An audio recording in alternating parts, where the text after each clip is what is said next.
Assalamualaikum warahmatullahi wabarakatuh. Perkenalkan, nama saya Opal Eka Pratama dengan NIM B1B1211077. Prodi Ilmu Pemerintahan Fakultas Hukum.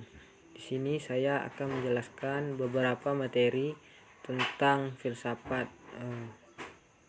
Baiklah, filsafat dan ilmu pengetahuan merupakan upaya manusia dalam memahami suatu konsep dan metode dari sebuah disiplin ilmu.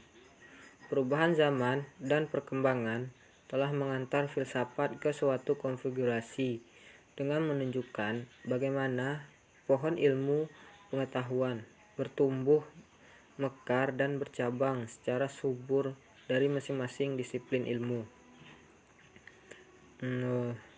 Terdapat perbedaan antara filsafat dan agama. Filsafat bersumber dari akal budi atau rasio manusia, sedangkan agama bersumber dari Tuhan. Filsafat menemukan kebenaran atau kebijakan dengan cara penggunaan akal budi atau rasio yang dilakukan secara mendalam, menyeluruh, dan universal. Kebenaran yang diperoleh atau ditemukan oleh filsafat adalah murni hasil pemikiran atau logika manusia dengan cara perenungan atau berpikir yang mendalam atau radikal tentang hakikat segala sesuatu atau metafisika. Sedangkan agama mengajarkan kebenaran atau memberi jawaban tentang berbagai masalah asasi melalui wahyu atau kitab suci yang berupa firman Tuhan. Kebenaran filsafat adalah kebenaran yang spekulatif atau berupa dugaan yang tidak dapat dibuktikan secara empiris, riset dan eksperimen. Dan kebenaran filsafat bersifat nisbi, relatif, sedangkan kebenaran agama bersifat mutlak atau absolut, karena ajaran agama adalah wahyu yang diturunkan oleh yang maha benar dan yang maha mutlak. Filsafat sama halnya dengan agama, sama-sama mengkaji tentang kebijakan, tentang Tuhan, baik dan buruk, dan lain-lain. Itulah sebabnya maka filsafat mempunyai hubungan yang sangat dekat atau erat dengan agama. Keduanya sama-sama mencari kebenaran.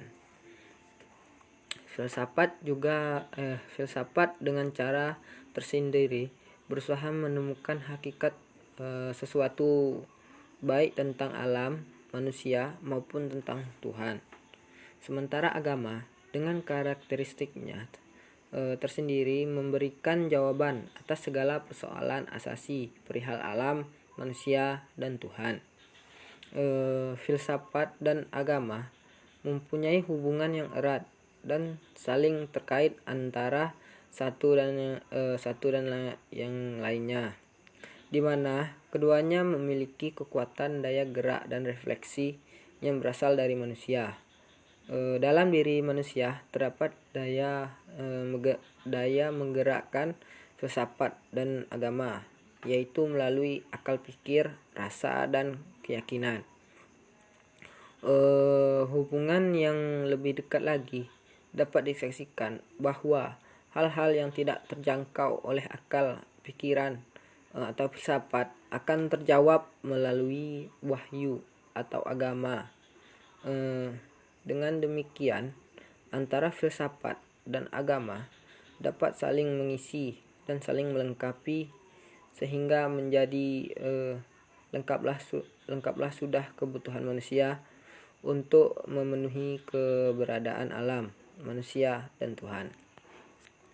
Selanjutnya materi yang akan saya sampaikan atau saya jelaskan yaitu tentang epistemologi. Epistemologi mempelajari tentang hakikat dari pengetahuan, justifikasi, dan rasionalitas keyakinan. Banyak perdebatan dalam epistemologi berpusat pada 4 bidang. 1.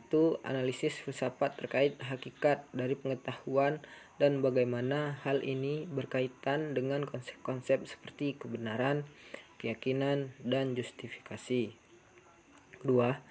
Berbagai masalah skeptisisme.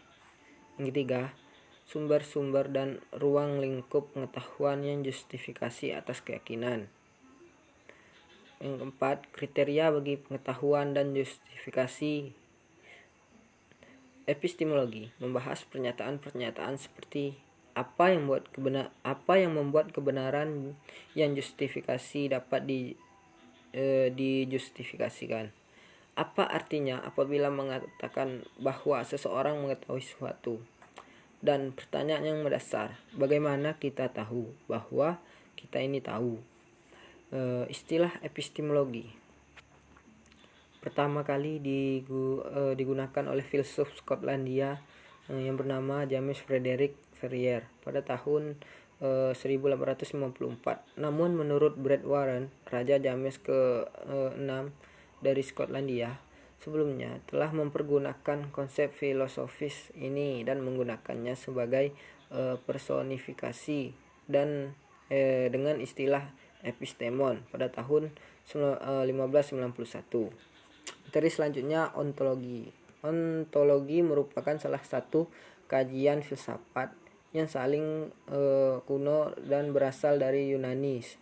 Studi tersebut membahas keberadaan sesuatu yang bersifat konkret. Tokoh Yunani yang memiliki pandangan yang bersifat ontologis dikenal seperti Thales, Plato, dan Aristoteles. Pada masanya, kebanyakan orang belum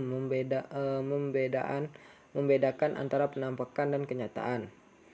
Thales terkenal sebagai filsuf yang pernah sampai pada kesimpulan bahwa air merupakan substansi terdalam yang merupakan asal mula segala sesuatu.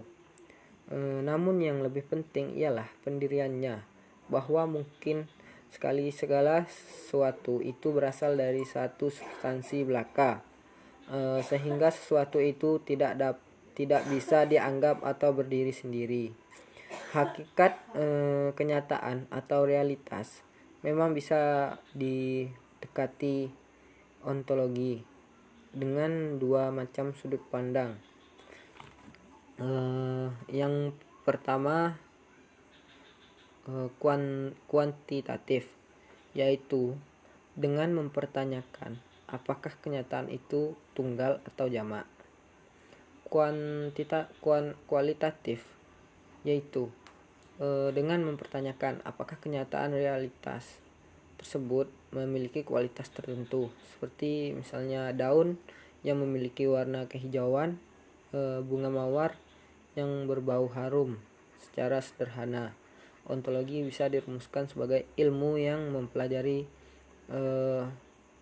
realitas atau kenyataan konkret secara kritis. Materi yang selanjutnya yaitu hubungan filsafat dengan ilmu. Yang pertama, filsafat mempunyai banyak objek yang luas, sifatnya universal, sedangkan ilmu objeknya terbatas, khusus lapangannya saja. 2. Filsafat hendak memberikan pengetahuan atau insight, pemahaman lebih dalam dengan menunjukkan sebab-sebab yang terakhir. Sedangkan ilmu juga menunjukkan sebab-sebab, tetapi yang tak begitu mendalam. Yang ketiga, filsafat memberi sintesis kepada ilmu-ilmu yang khususnya mempersatukan dan mengkoordinasikannya. 4. Lapangan filsafat mungkin sama dengan lapangan ilmu, tetapi sudut pandangnya berlainan, jadi merupakan dua pengetahuan yang tersendiri. Materi selanjutnya yaitu perbedaan filsafat dengan ilmu. 1. Dari segi ilmu yang dipelajari dibatasi agar dihasilkan rumusan-rumusan yang pasti. Sedangkan filsafat mencoba merumuskan pernyataan atas jawaban, mencari prinsip-prinsip umum dan tidak membatasi segi pandangannya. bahkan cenderung memandang segala sesuatu secara umum dan keseluruhan. 2. Objek penelitian ilmu yang terbatas, sedangkan filsafat keseluruhan yang ada atau tiada batas. Yang ketiga, tidak menilai objek dari suatu sistem nilai tertentu, sedangkan filsafat menilai objek renungan dengan suatu makna, misalkan religi, kesusilaan, keadilan, dan sebagainya. 4. Bertugas memberikan jawaban, sedangkan filsafat bertugas mengintegrasikan ilmu-ilmu. Mungkin ya itulah yang dapat saya sampaikan tentang beberapa materi yang saya sampaikan, yaitu tentang filsafat, tentang pengertian filsafat, hubungan filsafat dan ilmu dan agama, epistemologi, ontologi. Saya kira hanya itulah yang dapat saya jelaskan. Kurang lebih saya mohon maaf. Sekian dan saya akhiri. Wassalamualaikum warahmatullahi wabarakatuh. Terima kasih.